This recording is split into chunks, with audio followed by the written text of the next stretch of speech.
Sino nakapalo kay Coco Martin? Kay Coco Martin! Nakapalo ka? Oo. Kay Coco Martin ha? Oo. Okay, nakapalo ko. Nakapalo ko ba kay bida ng TikTok? Ay, hindi. Follow mo si bida ng TikTok right now, bilis. Follow mo, yan, follow mo. Ako bagong bago. Another question, naka-register ka na ba sa live event ni Coco Martin? Punta ka sa account ni Coco Martin, register ka. Okay!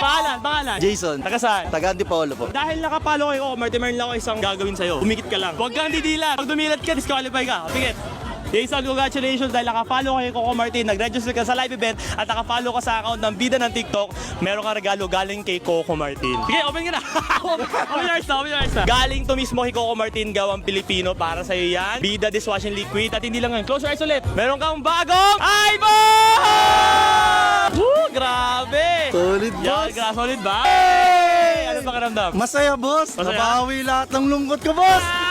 Kaya guys, kung gusto niyo magkaroon ng bagong iPhone at makasali guys sa Grand Launch ng Bida by Coco Martin guys, the one and only Bida